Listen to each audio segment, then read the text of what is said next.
anxiety and depression. We say no to children being bullied and harassed for the crime of wanting to breathe.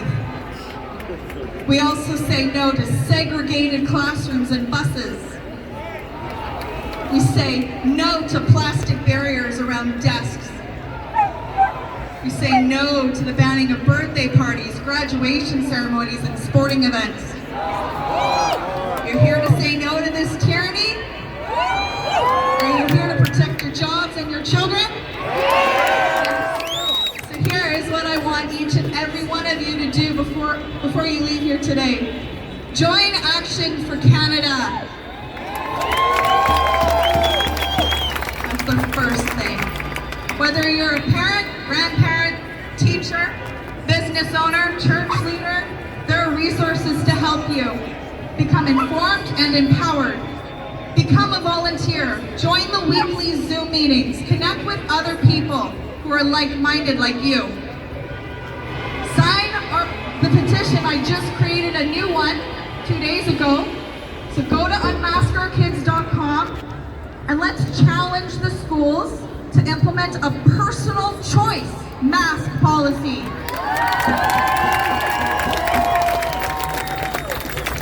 Print it off, sign it today if you can. Our children need us to stand up for their right to breathe without restriction. Let's put pressure on the schools so that they put pressure on the school boards and the unions. When you go home today, reach out to one person. If you reach 5, reach those 5. We need you. These freedom warriors fight for us every single day. Long days, late nights, no sleep, and they cannot do this without you.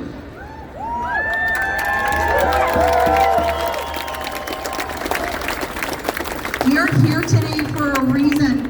It's time for us to rise up, reclaim our rights and our freedoms, and show the government that we, the people, are the ones in power.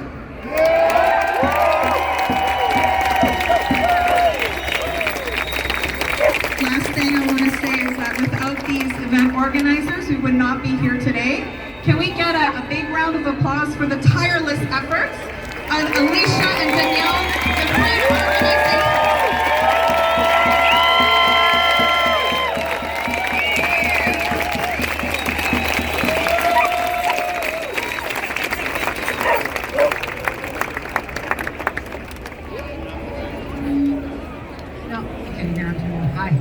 So I am speaking today for a young woman who's an EA, a single mom.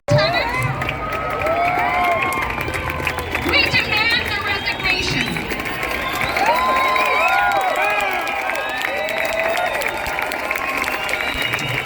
They have not given any teacher, any education assistant, no parents, the data on the crap and the psychological being they're doing in these schools. If they don't resign, we will force them to resign. We will show up as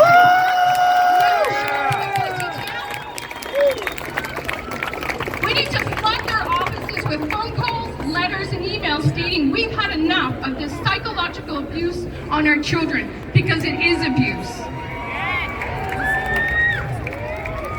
This week, a Canadian education minister was caught on the street, and he was asked by parents. A Canadian educator minister told parents on the street this week that the government owns the children.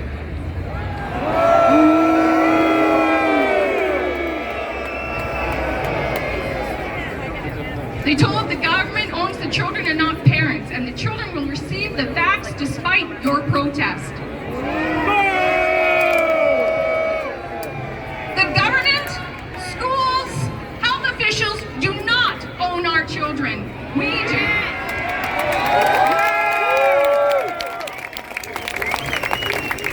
They are our property, our well-being. We grew them in our maternal bodies.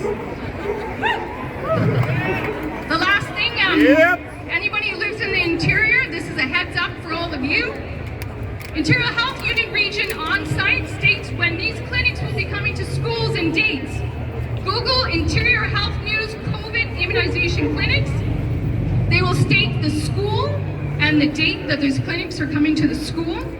There's lots of parents who are following that, and they are pulling their kids out on that day, and this is why.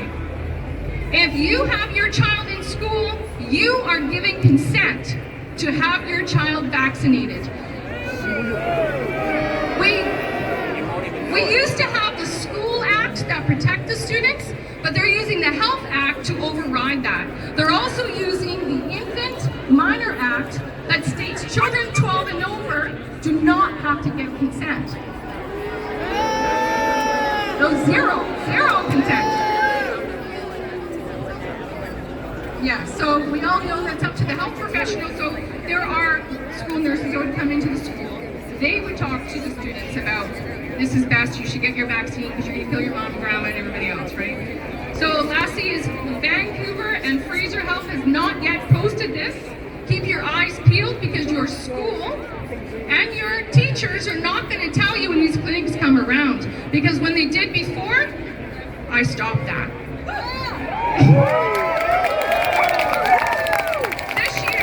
And the Vancouver school boards, they wanted to use these clinics in your gymnasiums, in your cafeterias, to make it easy on you so you didn't have to leave work to get your kid jabbed.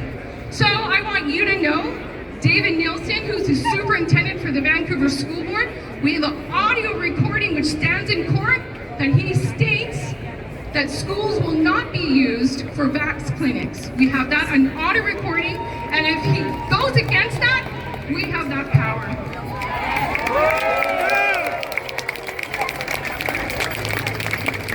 For many of us, this is a time for confusion, fear, anxiety, and don't let this fear hold you back. There are so many young children and teens that are full of anxiety, confusion, and stress. Please don't give up. Don't give fear power. Ask yourself, how long are you going to let this fear take your life? How long? No more. It stops today.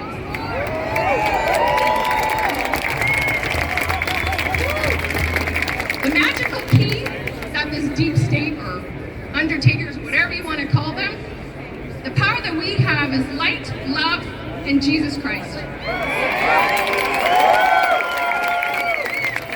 key we have is love for all life, protecting and defending first.